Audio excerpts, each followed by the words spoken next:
Кибетләрдәге һәм базардагы хәләл маркалы продукция хәләлме? Әллә әлеге исем акча эшләү усулы гынамы? Соңгы вакытта хәләл тамгасы куелган азык-төлеккә сорау артты. Тик хәләл язулы товар яхшы сатыла дип моннан файдаланучылар да юк түгел. Хәләл базарын кем контрольдә тота? Алданмас өчен сатып алганда нәрсәгә игътибар итәргә? Безнең хәбәрчеләребез шуны ачыкларга тырышты. Хәләл продукция эше миңа. Аның ишенә кем карап караган инде ашыйбыз. Сигаралар икән ашыйбыз. Миңа экстра дигән шей калын колбаса. Хәләл. Тавыклар да яхшы. Ник алайсыз? Ашка да тәмле. Әйбер пешерсәң дә тәмле. Кайсы бер ышанычта югалып та куя. Төрлечә була. Бик алмаска тырышабыз. Основном мен ит алам инде.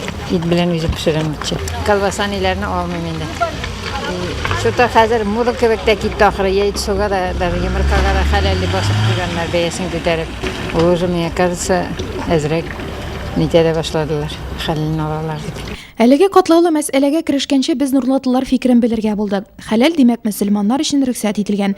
Әмма хәләл дигән тамга салып кына ризык хәләлгә әйләнәме? Еш кына сатып алучылардан шул кадәр тавыкның һәр берсен бисмилла әйтеп суйдылар микән дигән шикле сорауларны ишетергә туры килә.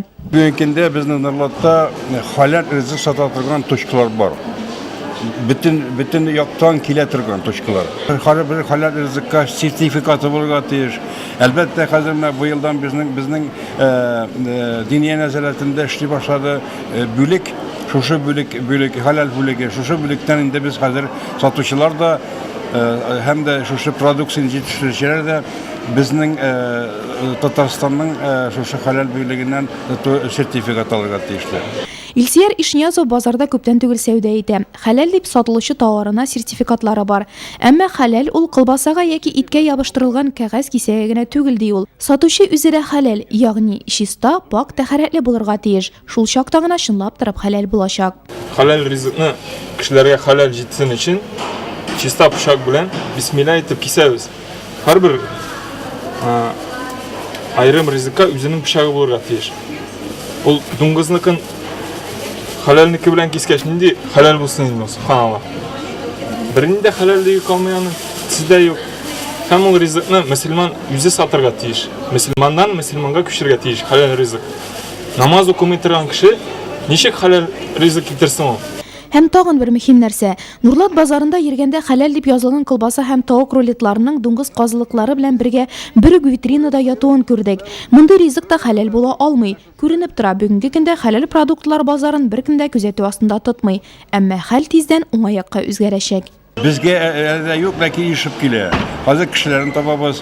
Кешеләрне без менә Аллаһ белсә, май аеннан дип әйтәсем килә, Аллаһ эшли башларлар һәм дә һәрбер точкаларны йөреп чыгып, шушы сатучыларны, шушы хәләл ризык сатучыларны барсында җыеп, аларга аңлатып, аларга укулар әзерләп, укытып, шуннан соң гына без аны ничек дип әйтим инде, аны тикшерә башлыйбыз. Яңа кагыйдәләр товар җитештерүче яки кибетләрдә аларны реализацияләүчеләргә генә кагылмый.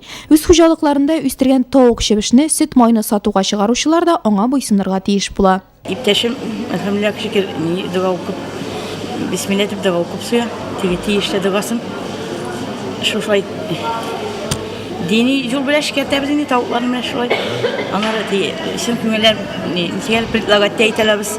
Менә шундый дини мәҗлесләргә дигән, әйтәбез самый шуны менә әлхәмдүлилләh любой мәҗлескә бара торган. Быелның февраль айында Татарстан диния нәзарәте мөфти вазифаларын башкаручы һәр мөхтәсибәт каршында хәләл бүлекләре ачу турында буйрык чыгарды. Димәк, итеңне сатырга килдең икән, аның хәләл булуын раслаучы авыл имамыннан алган белешмәңне күрсәт. Итләребез хәләл Аллаһка шөкер.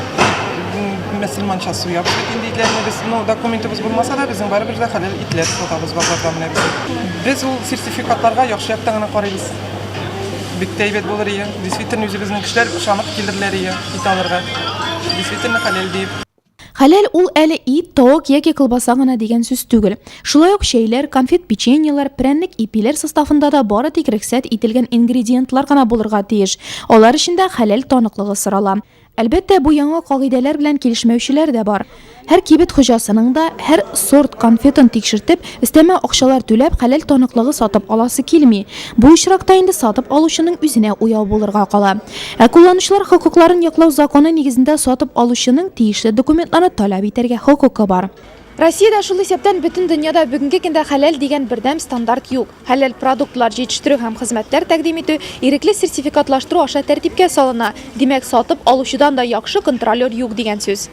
Хәләл тамгасы ашамлыкларга гына куелмый. Бүгенге көндә хәләл чәч тарашханәләр, теш клиникалары, хәтта кунакханәләр бар. Әлбәттә, зур шәһәрләрдә безгә бу яңа төр хезмәтләр әлегә килеп җитмәде. Әмма ни генә булмасын, белеп тору зыян итмәс. Кисәтелгән, димәк коралланган.